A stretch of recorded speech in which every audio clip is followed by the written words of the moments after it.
A Roda Marinha, quando foi inaugurada, a ideia aqui era um espaço de lazer, né? Vocês estão vendo, tem inclusive uma praça aqui, tem esse canteiro, essa rotatória que eles fazem o giro.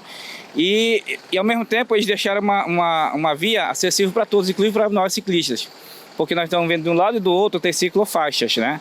E essas ciclofaixas, elas funcionam por enquanto não tem muito fluxo, mas quando começar o fluxo vai ser que nem Independência, vai ser que nem outras vias que a gente vê que ciclista invade bastante, inclusive motoristas, pessoas que não precisam estar trafegando lá, vão trafegar, porque isso chama-se, digamos assim, uma falta de consciência pública. E sobre a questão do racha, né, que vocês estavam me perguntando, tem acontecido os rachas aqui nessa via, porque como ela não tem lombada, não está totalmente sinalizada, não está concluída a obra, esses condutores, pilotos, que a gente chama motoqueiro no caso, eles inventam de fazer lá uma racha a partir de meia-noite.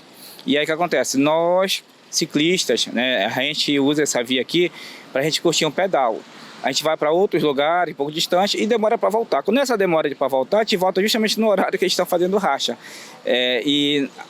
Graças a Deus a gente não deparou com essa situação.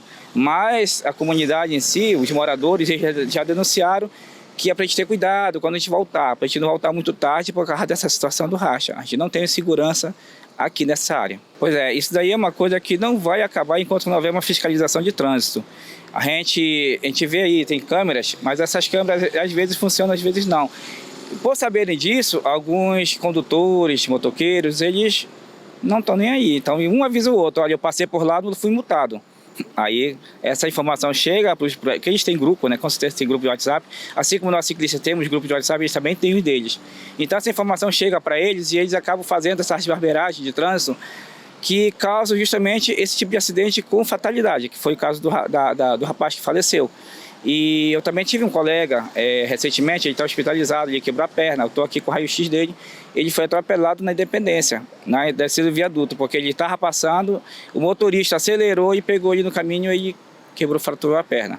Ou seja, ele era um trabalhador, ele estava indo para o trabalho dele, ele usa a bike como meio de transporte para ele não se atrasar, porque o serviço público de ônibus às vezes é escasso, e para ele não se atrasar, ele acaba usando a bicicleta dele. Ou seja, mais um trabalhador que parou o serviço por causa de um acidente, de uma imprudência de um motorista, numa via onde ele estava, inclusive na ciclofaixa, essa faixa que fica na pista, e mesmo assim o motorista não respeitou e atropelou o rapaz, causando esse acidente para ele e esse prejuízo aí.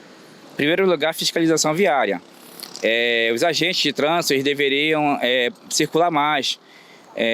A polícia militar também tem feito esse trabalho, também pode circular mais, porque eles vão flagrar bastante irregularidades e vão poder atuar e vão poder fazer com que essas pessoas tenham consciência de que elas não podem mais agir do jeito que estão agindo, porque acaba virando uma terra sem lei.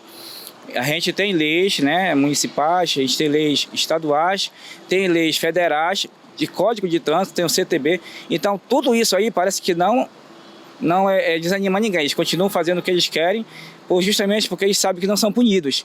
Então, a nossa segurança justamente está em cima dos agentes de trânsito.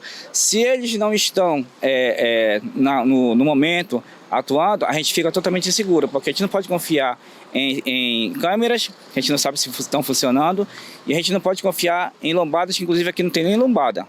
Tem uma lombada, então é um espaço como eles querem aqui.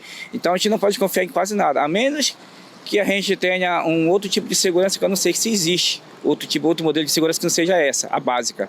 E a gente acaba cuidando um do outro o tempo todo. Bem, eu acho que tem que ter mais investimento, né? Nem todas as ruas a gente encontra ciclofaixas, por exemplo, sinalizações. E também tem a questão da conscientização dos próprios motoristas com relação à segurança dos ciclistas. A gente está sujeito a esse tipo de risco, né?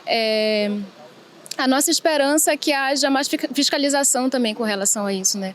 Não tem só a ver com a sinalização, as ciclofaixas, mas também tem que ter fiscalização também, mais acompanhamento do poder público para a segurança do ciclista e dos demais pedestres, enfim, outros também que estão sujeitos a risco.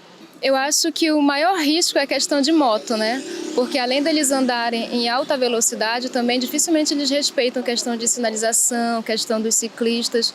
Então, assim, a gente corre diariamente, a gente corre risco, né? Mas é um esporte que a gente escolheu fazer, que a gente gosta de fazer e a gente espera que haja mais melhorias ainda. Principalmente a questão da BR, né? porque tem alguns trechos que são sinalizados com ciclofaixa, mas aí pedestres também andam, então fica difícil para a gente. Então a gente acaba tendo que andar pelo meio da via.